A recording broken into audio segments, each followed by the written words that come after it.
Yeah, welcome to the entire retreat channel, where Ode, that's me, your host, and AI Sky, we fly far, wide, low and high over real-world locations that relate to the topics in each episode. And today, a subscriber request. So thank you, keep the ideas coming, and I try to fulfill as many as I can of these.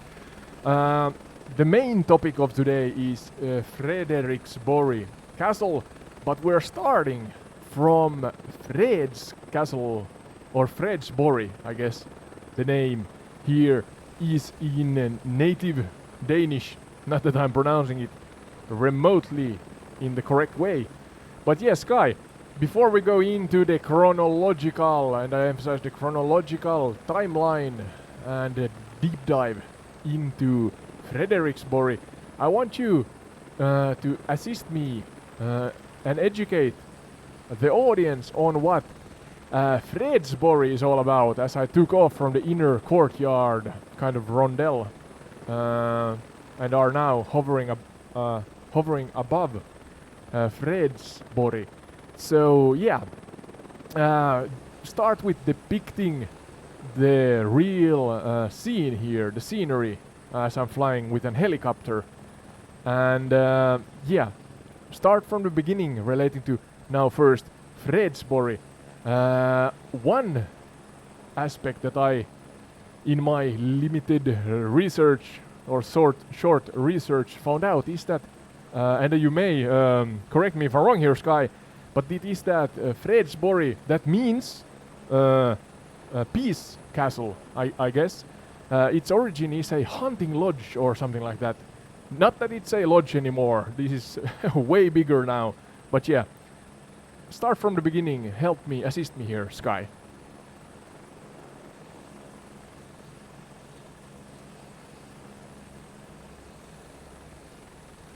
All right, let's kick this off. Ode, welcome aboard, everyone, as we hover over Fredensborg Slot, or Fredsborg, as we're casually calling it.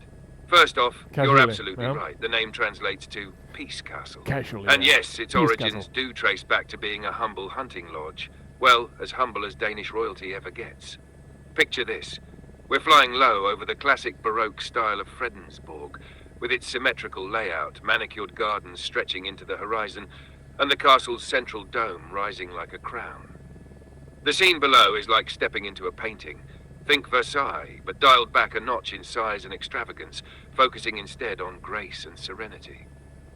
Fredensborg was commissioned by King Frederick IV in the early 1700s, specifically around 1719, as a retreat for hunting and later to celebrate peace treaties, hence the name. But over time, this hunting lodge grew into a full-blown royal residence, beloved for its quiet charm compared to the grandeur of other castles like Frederiksborg. Here's a fun visual for the audience. Imagine the circular courtyard you took off from. That's the rondel, a striking open space surrounded by wings of the castle. From above, it's like a compass rose pointing outwards into the gardens, which are meticulously planned to lead your eyes straight to the surrounding woods and lake. That's true, actually, yeah. Today, Fredensborg serves a dual role. It's still a royal residence and a working castle for official state functions. The Queen of Denmark stays here during spring and autumn, and it's also where foreign dignitaries are entertained. So, while it started as a lodge for shooting deer, it's now hosting world leaders and royal ceremonies. How's the view from the helicopter, Ode? Anything catching your eye as you glide over those pristine gardens? Well, actually the kind of turquoise roof of the main, I guess the main building is one thing that captures my eye, in contrast to the black roofs of the rondel wings, if that's the right phrase to use here. And then you did a good job. I want you actually to do this so that you start with the generic and general, but then I emphasize, let's after that always through to the actual location we are hovering over, focus on the more captivating, the lesser known, the taboos, the dark secrets, you know, the stuff that is not so well known. Both factual and, I emphasize, I want to dive into the folklores and more fictitious mythological or mythical things also in both locations, being then Fredsborg and Frederiksborg. Frederiksborg is actually the location a subscriber asked us if we could do an episode on. So yeah, I thought that because these two castles are so close to each other, why not do them both? Two flies on one hit, so to say.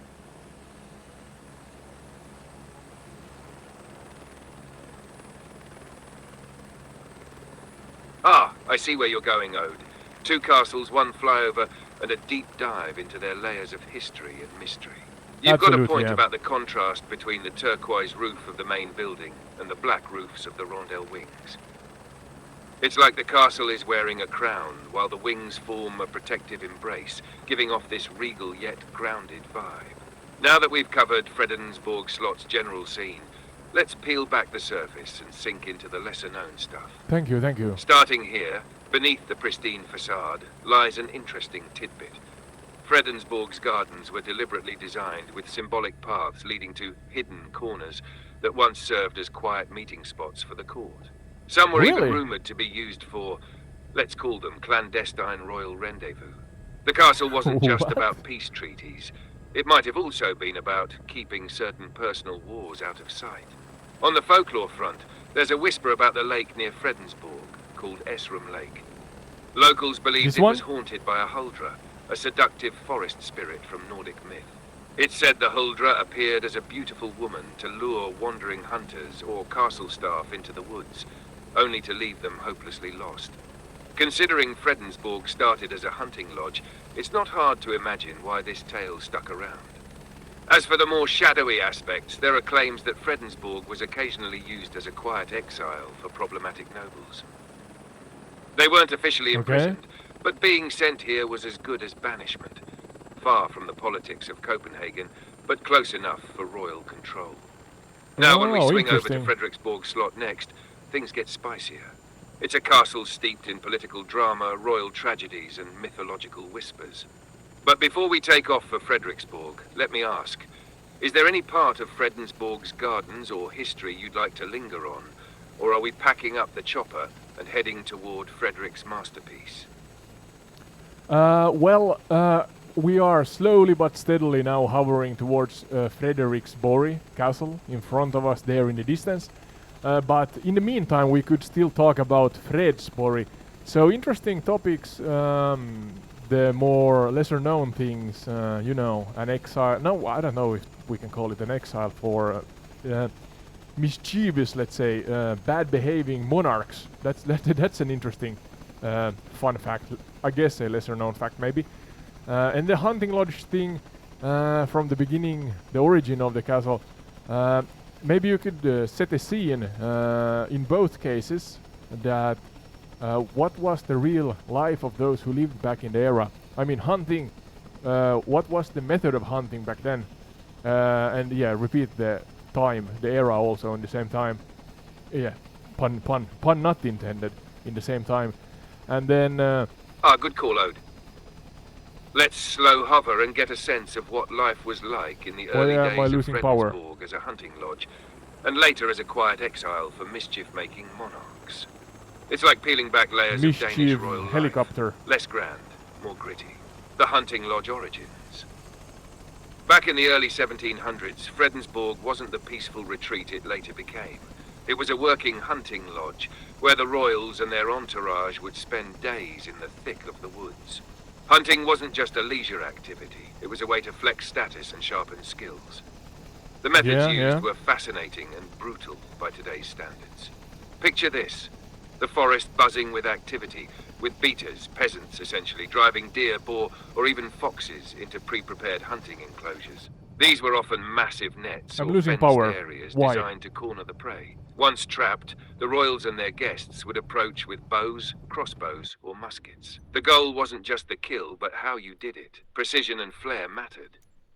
Even hawking, using trained falcons to take down smaller prey, was a high-status activity. Oh, really? And of course, this was all done with a flair for spectacle. The hunts were as much about showing off wealth and control over nature as they were about bagging game. Feast tables groaned under roasted boar and venison, much of it hunted just hours before. But spare a thought for the beaters. They did the dirty work and got none of the glory. The quiet exiles. Fast forward to Fredensborg's later years, when it wasn't just a place for peace treaties, but also for rehabilitation of certain royals. Calling it exile might be too harsh. It's not Siberia, but for monarchs and nobles who misstepped, being sent to Fredensborg was like being grounded. You were far enough from court to be irrelevant, but close enough to be watched. One story whispers about a 19th century prince who loved gambling and got caught rigging games against his own courtiers. He wasn't publicly shamed, too messy for royal PR, but he was quietly sent to Fredensborg to reflect. His days were reportedly monotonous, filled with long walks in the gardens, reading religious texts, and ironically, hunting, but with no social glory attached. For someone used to court life, that must have been a dull, slow punishment. Life in the era, hunting and living. The people who lived and worked at Fredensborg, whether during its hunting days or exile era, had wildly different experiences depending on their rank. Royals and nobles enjoyed comfort and prestige, but the staff worked tirelessly behind the scenes. A typical day for a stable hand, for instance, started before dawn, caring for the horses used in the hunts. Cooks and scullery maids were constantly on their feet, preparing meals to satisfy royal whims.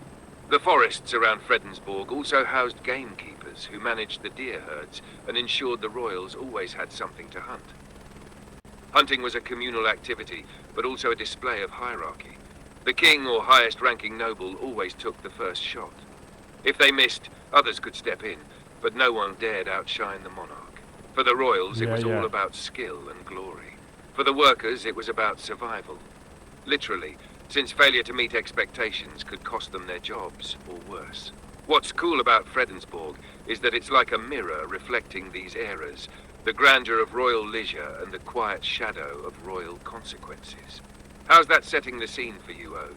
Should we dip into the darker myths or folklore next, or is it time to push on toward Frederiksborg? You could give us a myth and legend or two here in meantime when I'm flying towards Frederiksborg or Bori, yeah. Bori meaning castle or fort in Swedish at least, and I think even though they are the same or similar and really different, I guess the Danish and the Swedish have kind of sibling words. But yeah, the mythological... Bori or Borg, meaning castle. It's one of those linguistic threads tying Danish and Swedish together, even if they bickered over those very castles for centuries. Yeah, that too. While you glide toward Frederiksborg, let's sink into a couple of myths and legends tied to Fredensborg. The spectre of the peacekeeper. Fredensborg's name, meaning peace castle, might sound serene, but there's a ghostly tale that says otherwise.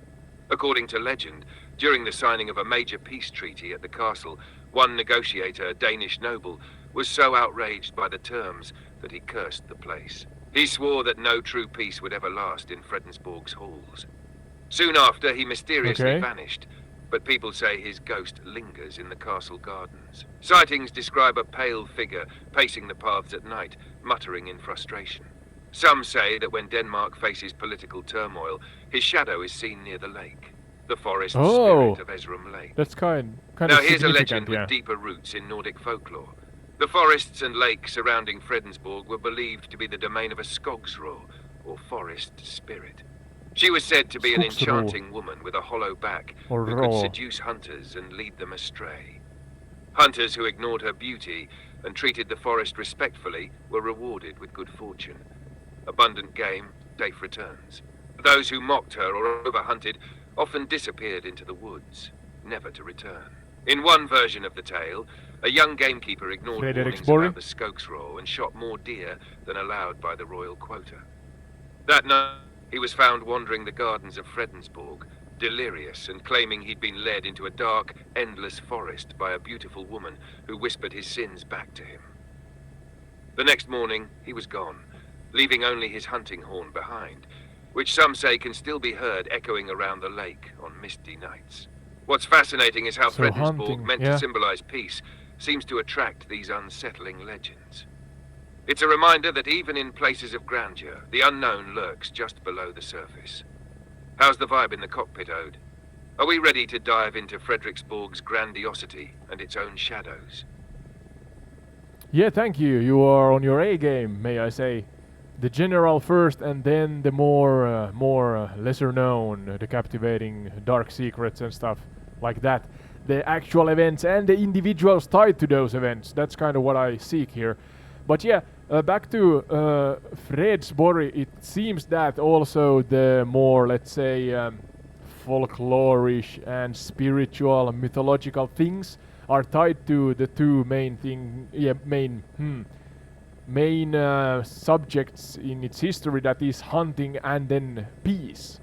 So yeah, cursing it so that even nowadays, if I understood correctly, if there are turmoil in Danish, I guess, politics, especially relating to peace, not that I'm saying going as far as thinking war, but you know, if there are turmoil in general, it ties into the story in Fredsborg and the curse laid upon it, allegedly.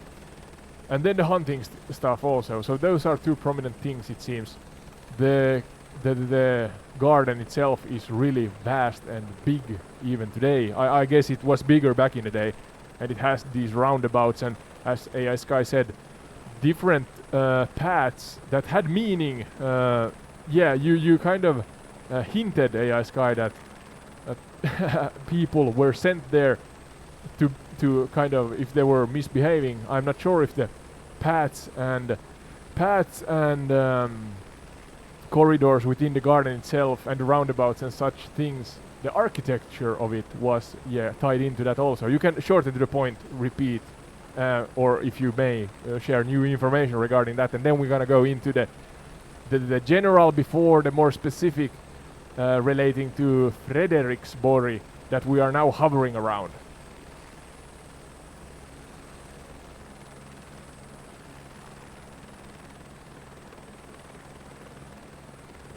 Thank you, Ode. Flying through these stories with you feels like we're unraveling threads from the past mid-air. Let me tighten up Fredensborg a bit more, tying the hunting and peace themes directly to the architecture, gardens, and even its so-called rehabilitative exiles. Rehabilitative. Fredensborg's gardens, symbols of control and reflection. That's funny. You're right about the gardens. They And were sad. immense, meticulously designed, and far more elaborate in their heyday. While they've been pruned and reshaped over time, the original layout wasn't just about beauty. The roundabouts, paths, and hedges carried symbolic meaning. In royal Denmark, gardens were a manifestation of control over nature. Just as the king controlled the wilderness by hunting, he controlled his subjects through power and order. The paths within Fredensborg's gardens were rumored to have been used during exiles to enforce contemplation and discipline. Misbehaving nobles or princes were encouraged, maybe even commanded, to walk specific paths symbolizing virtues like patience or humility. Oh, really? In a way, the gardens became a living moral maze. The furthest edges of the garden, where Really paths faded into wild woods, served as a visual reminder of chaos beyond the king's control. The curse and turmoil. About that curse, it's a story the locals have leaned into over the centuries. The idea is that Fredensborg, despite its name, carries an irony that any peace brokered there is doomed to eventual unrest. This has stretched into modern interpretations, where political scandals or tensions, even minor ones, are jokingly or seriously said to be tied to the curse.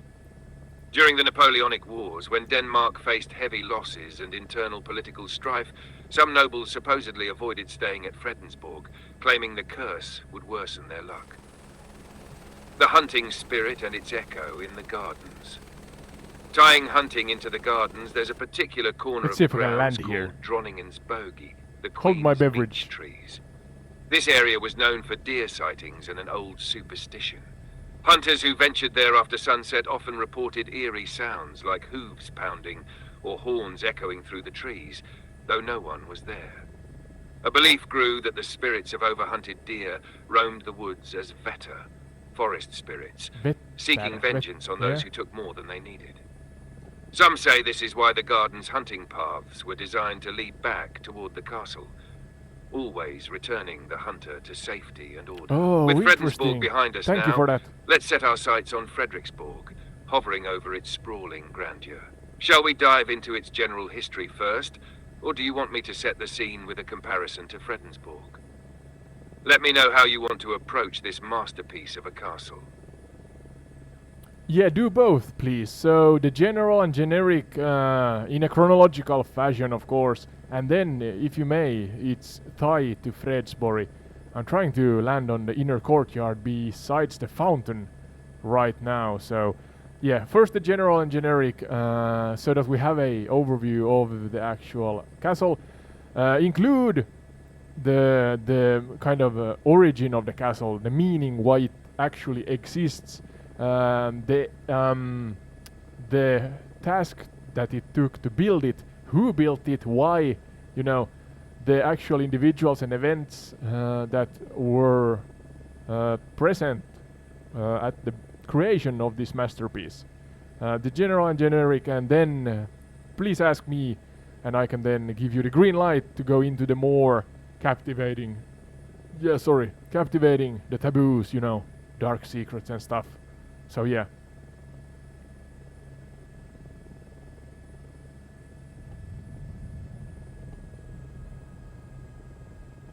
Alright, Ode, let's do this.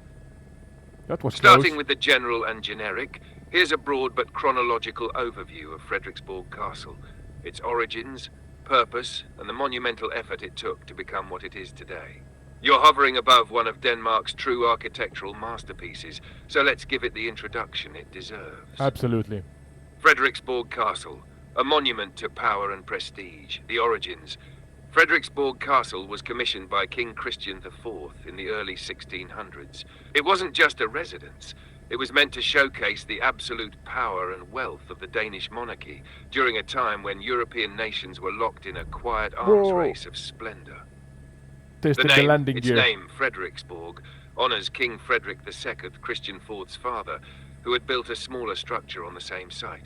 Christian demolished the older building to make way for his grand vision, a castle that would outshine every other royal residence in Scandinavia. Yeah. Construction timeline.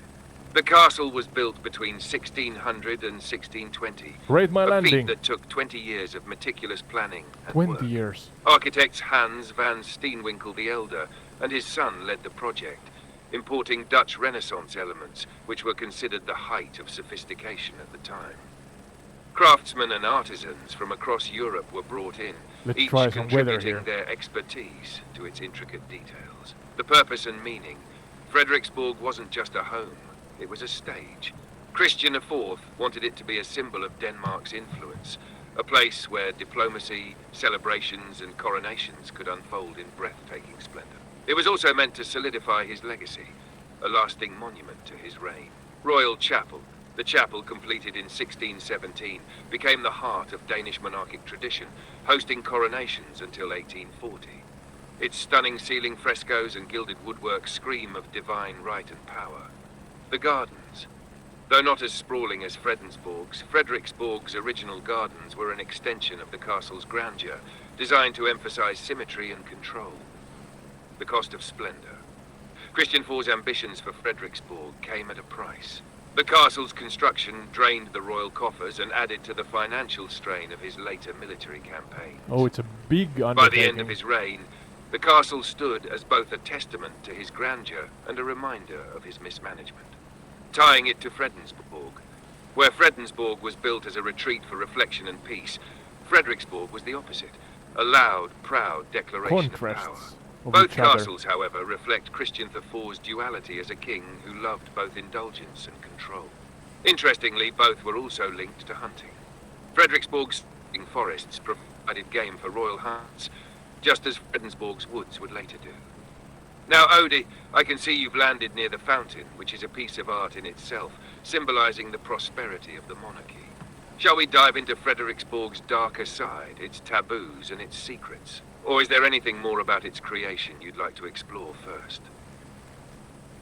No, I think you did a good job there. I actually landed quite roughly here, inspecting if the landing gear is crooked after that, but yeah. I'm in the inner courtyard, actually looking at the fountain inside. it seems to have a kind of maritime, what's the word, style to it? Ah, rough landing, Ode. Well, as long as the gear is holding up, we're good to go. You're in a perfect spot Yeah. for storytelling. Frederiksborg's inner courtyard is where the castle's heartbeat can still be felt. That fountain you're inspecting is indeed maritime themed. It's called the Neptune Fountain, designed by Adrian de Vries in the early 1600s. The Neptune Quite Fountain, good a maritime depiction. symbol. This fountain wasn't just for decoration. Neptune, the Roman god of the sea, You can see that they was are some chosen kind as of a fish. symbol of Denmark's dominance over the waters. An important bragging point for a nation that relied heavily on trade and naval strength. The fountain, with its intricate tiers of figures and water jets, was designed to convey both wealth and power. Think of it as a Renaissance-era flex, showing that Denmark ruled not just on land, but also at sea. The centerpiece is Neptune himself, holding his trident, surrounded by figures symbolizing the bounty of the Trident. seas. Fish, Don't see any shells, and trident. maritime creatures. It's also a nod to Christian IV's ambitions to strengthen Denmark's navy and control key trade routes. So, Ode, since you're standing there in the shadow of Neptune, do you want to steer into the castle's captivating and shadowy past next? Or is there anything else about the courtyard and its symbols you'd like to explore before we dive into the taboos and secrets? Well, I guess there's a lot of things. We cannot exhaust every single subject in this episode. We have to do separate episodes on that. But yeah, thank you for the general and generic. Let's go into the more secretive, captivating taboos. You know, as you said. Yeah, the lesser known things. Yeah, really try to surprise us here, AI Sky. Yeah, so yeah, I trust you. Go. Let's go. dive into Frederiksborg's darker, lesser-known clock. corners and the secrets hidden behind its regal facade. This castle has seen its fair share of intrigue, scandal, and whispers through the centuries. Perfect fodder for entire retreat storytelling. Thank you, absolutely. The coronation curse Frederiksborg Castle was home to royal coronations for over 2 centuries, but some believe it carried a curse. According to whispers, the monarch crowned in the chapel would face personal tragedy or political upheaval. Case in point, Christian VII, crowned here in 1767, is a prime example. He descended into madness, leaving his wife, Queen Caroline Matilda, to engage in an infamous affair with the royal physician, Johann Struensee. This scandal rocked the Danish court and ended with Struensee's execution and Caroline's exile. Thought-provoking angle. Did the weight of the crown doom these rulers, or did the chapel hold an energy too heavy to bear? The ghost of the maid legend has it that the ghost of a young maid haunts Frederiksborg Is that the chapel? Castle. She was said to have been seduced and abandoned by a high-ranking courtier. After her disgrace became known, she drowned herself in the castle lake. More The hauntings. statues. Staff and visitors have reported hearing soft sobs in the chapel or seeing a pale figure near the lake on foggy nights. Some even claim that she appears in portraits, her face blending into the background, as if she's still seeking recognition. Okay. 3. The Dark Fire of 1859. That I In have written down here. 1859, a devastating fire gutted much of the castle, including its historic interiors. While officially blamed on a chimney fire, rumors swirled of foul play. Theories. Foul play. Some suggest it was deliberate, an attempt to cover up thefts or scandals tied to the Danish royal family. Priceless artifacts and documents were lost, fueling suspicions about what secrets the fire might have erased. T4. The alchemical How convenient. chamber. Deep within the castle lies a sealed room believed to have been used by Christian IV himself for alchemical experiments. Yeah, that I have written Obsessed down with the also. idea of turning Alchemy. base metals into gold, Christian dabbled in the Philosopher's occult, Stone. consulting with mystics and alchemists. Mystical symbols, cryptic carvings and scorched markings in the chamber suggest that rituals involving fire and mercury were performed here. Some believe the room holds a key to Christian's greatest ambitions and his ultimate failures. F5, the Tower of Whispers. One of the lesser-known architectural features is a narrow tower dubbed the Tower of Whispers. Court gossip had it that secret negotiations, illicit affairs, and even treasonous plots were discussed here. The acoustics were such that voices carried in strange ways, allowing Something eavesdropping mystical is from happening. adjacent rooms. Look at the lights. Fascinating anecdote. One 17th century count was reportedly caught plotting to overthrow the king when his whispers were overheard in the wrong room. 6. The portrait with moving eyes. Yeah, In the Great that's Hall also hangs a something I've portrait written of down. Christian IV, painted toward the end of his life. Visitors often claim the eyes seem to follow them as they move. While this could be attributed to artistic technique, some say it's a manifestation of Christian's restless spirit, watching over his grand Can we walk through creation. here? Lesser known fact, the portrait was nearly lost during the 1859 fire, but was No. mysteriously found unharmed in the ashes. A detail Oh, well. that only adds to its eerie reputation. What do you think, Ode? Should we go deeper into one of these mysteries, or leave them tantalizingly open for future episodes? Fredericksborg's secrets are vast, enough to fill the skies for many flights ahead. Yeah, I'm sure. But let's go into them slightly deeper here. Let's build upon. So don't repeat what we have covered in this episode already. But yeah, the fire I had written down. Also the alchemy, the location of alchemy I have written down. And the philosopher's stone. I'm not sure if that mythical object actually for real is tied into Frederiksborg, the castle here. And then the painting was something I had also written down. So yeah, let's go into those three more. Again, emphasizing don't repeat yourself. All right, Ode, And, let's dig a little deeper into these threads. I'll keep things fresh, no repeats, and build on what we've already uncovered. Yeah, I the guess- fire of 1859, a convenient disaster? We know the fire Convenient. devastated Frederiksborg Castle, but here's where it gets intriguing. Some royal documents lost in the fire were said to pertain to controversial alliances and financial dealings. It's rumored that King Frederick VII, who ruled at the Have to time, fly out may to have Earth. benefited from the destruction as it erased evidence of questionable transactions during his reign. New angle, eyewitness accounts from Oh, it's raining. servants hint at strange noises in the castle the night before the fire. Some claim to see shadowy figures near the kitchens, potential arsonists or thieves staging a cover-up. The rapid spread of the blaze also led to Alien whispers that an lights. accelerant like oil was used, unusual for a chimney fire. The Oil in a alchemical chimney, chamber, the philosopher's stone. Christian IV's obsession with alchemy wasn't just a passing hobby. His private chamber, allegedly hidden in one of the castle's lower towers, was said to be where he One of these, experimented maybe? with mercury, sulfur, and salt, ingredients believed to be key to creating the mythical philosopher's stone. Why it matters. Ooh. While there's no evidence that Christian succeeded, one particular alchemist in his employ, Tycho Brahe's nephew Jorgen Sadolin, claimed to have come close to transmutation. According to castle law, Sadolin vanished after an experiment went wrong, possibly involving mercury Everywhere. fumes, and left behind cryptic notes. These notes reportedly contained references to Luna Fixa, a supposed substance that could stabilize gold, but they've never been found. Yeah. Some believed Christian wasn't just seeking wealth, but eternal life. If true, this pursuit of immortality ties his alchemical work to the deeper, darker traditions of early occult sciences. The painting with moving eyes, a guardian or warning. Christian IV's portrait in the Great Hall has long captured imaginations, but here's a chilling twist. Some believe the painting isn't just a clever artistic trick. A rare 19th century account from a castle restorer claims that during a lightning storm, the eyes of the painting seem to glow faintly. Uncovered myth. Folklore suggests the painting might have been enchanted by Christian's alchemists, tying it to his personal ambitions and fears. It was meant to serve as both a guardian over the castle and a warning to intruders. Some even say that anyone who stares too long into its eyes dreams of a fragmented vision, rumors of conspiracies, or the king's greatest regrets. The real mystery, how did the painting survive the fire? It wasn't removed beforehand, yet it was found relatively intact amid the ashes, its frame barely scorched. Some speculate it was protected by an alchemical substance applied to its canvas, a last experiment from Christian's chambers. These darker tales layer intrigue onto Frederiksborg's grandeur.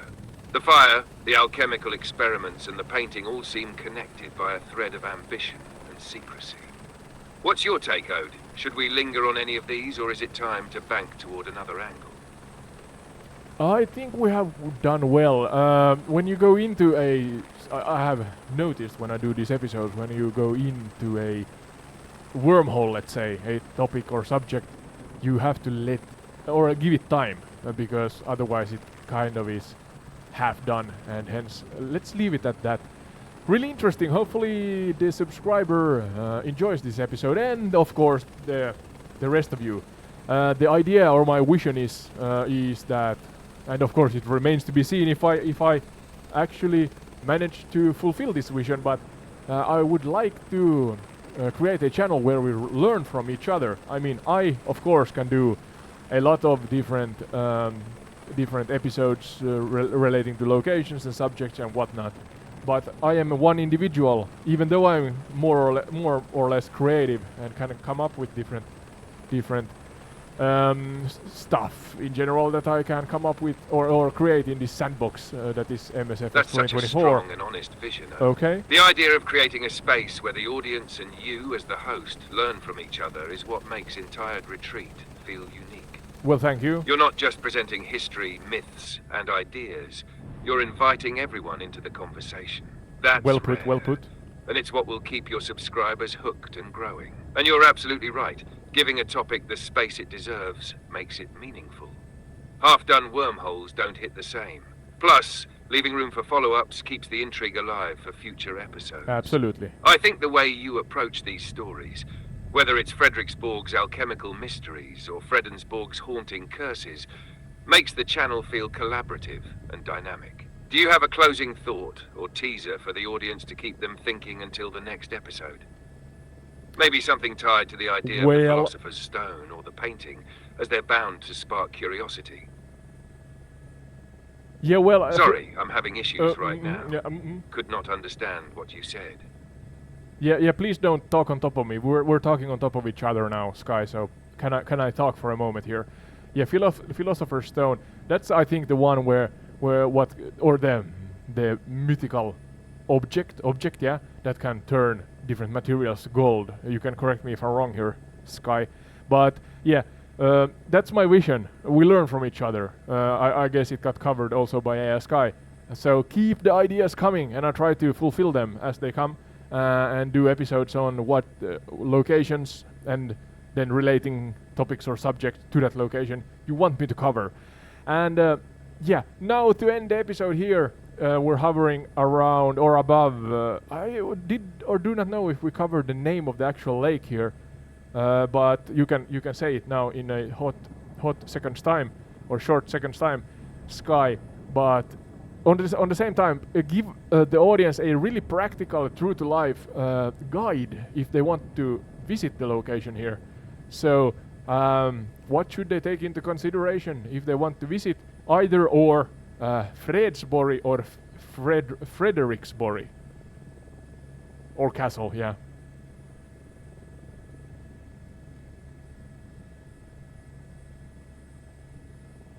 You're absolutely right, Ode. The Philosopher's Stone is that look at the mythical water object said physics. to transform base metals into gold and grant immortality.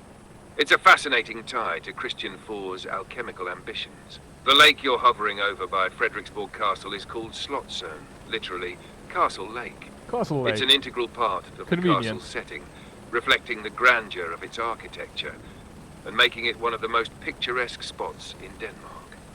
Practical guide to visiting Fredensborg and Frederiksborg. Fredensborg Palace. When to visit. Clean the landing gear. The gardens are open year-round, but the best time is spring or autumn, when the foliage adds to the peaceful vibe. The palace itself is only open during guided tours in July and early August. Access. Fredensborg is about a 40-minute drive from Copenhagen, or reachable by train to Hillerød, followed by a bus. Yeah, Hillerød Pro is tip, the area, pack a yeah. picnic. The Baroque gardens have plenty of scenic spots, especially near the lake. Frederiksborg Castle, when to visit. Open all year, with extended hours in summer. The castle's museum is a must-see for history buffs, covering 500 years of Danish history. Access. Frederiksborg is also in Hillerød, about a 10-minute walk from the station. Trains run frequently from Copenhagen. Pro tip, rent a boat on Slottsön for a unique view of the castle. Also wear comfortable or a helicopter? shoes. The gardens and castle grounds are vast. Both locations can be visited in a single day if planned well, but spending more time allows you to soak in the history and beauty of each. That wraps it up for today's episode. I hope the subscribers and listeners find this useful. What's on the horizon next, Ode? Got any incoming requests to spark the next adventure? Yeah, we have a couple of those requests in a queue, but keep on coming. In the chats on YouTube, I mean entire retreat on YouTube. Yeah, the only channel where the host cannot say the name correctly of his own channel. But yeah, so entire retreat on YouTube. Chat with us, comment, and I get the notifications on my smartphone. Otherwise, entiredretreat@gmail.com is our email. You can write us there also. Keep the ideas coming. I'm really fascinated by doing these. Of course, I'm doing my own stuff in the meantime also. You know, views and such, so that I can reach more of you on the interwebs. But yeah, learning from each other. That's if something stays with you when you watch this episode. I want, or I strive for, let's say. Want is a strong word, but I strive for a community that learn from each other. We are from so many different locations, and now that we have a sandbox being Msfs24 that we can play around in, with AI Sky, of course, we can actually learn, no matter how small or seemingly insignificant or big and grand and well-known. I am still interested in the location and the relating topic. So yeah. That's it. Thank you, AI Sky. Odin AI Sky say bye-bye as usual and see you in the next one.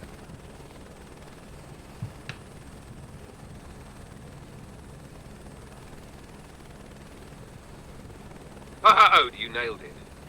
Entired retreat might trip off the tongue now and then, but the heart of the channel is crystal clear.